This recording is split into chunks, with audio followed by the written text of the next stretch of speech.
Shalom mes chers amis, voici la pensée divine numéro 155. C'est insensé de vivre sans Dieu. Psaume 53.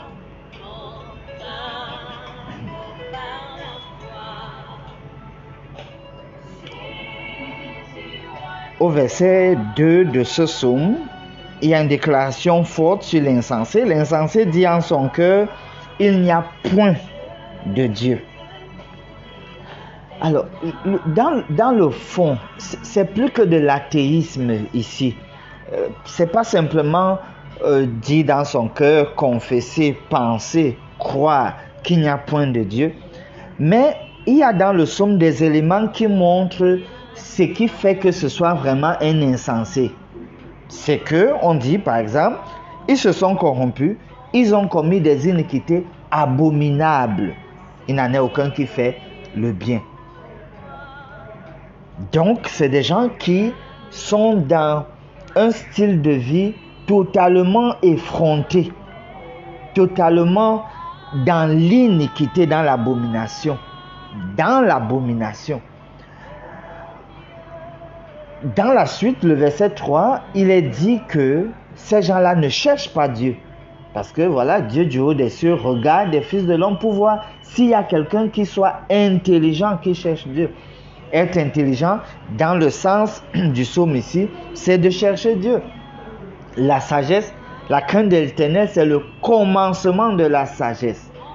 Donc, ce qui fait que ces personnes soient insensées, c'est qu'elles ne cherchent pas Dieu. Et plus encore, le style de vie est dans l'iniquité, dans l'abomination. Mais d'une manière plus précise encore, les actions iniques de ces personnes sont dirigées vers le peuple de Dieu. Le verset 5, la deuxième partie dit, « Ils dévorent mon peuple, ils le prennent pour nourriture. » Donc, on voit ici une cible pouvant mettre en difficulté les personnes intègres.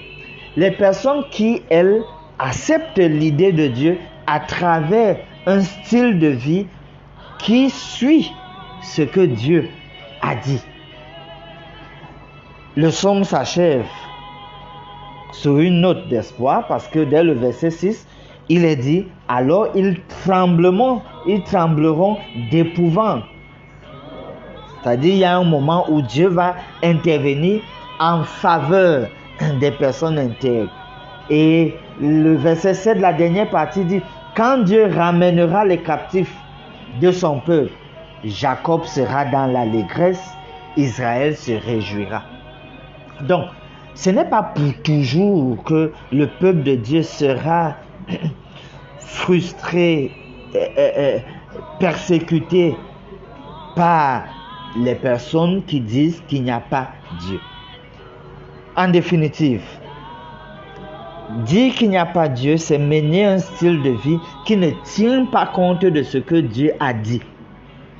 Dans ce sens, nous voyons donc que si nous confessons qu'il y a Dieu, ça doit se manifester par une volonté continuelle de nous conformer à sa volonté. Alors que les autres sont dans un axe qui dit que voilà, il n'y a pas Dieu et donc ils ne tiennent pas compte de la loi de Dieu. Prions. Seigneur, engage-nous pour ta cause. Que notre vie reflète notre croyance en le fait que tu existes. Nous prions au nom de Jésus. Amen.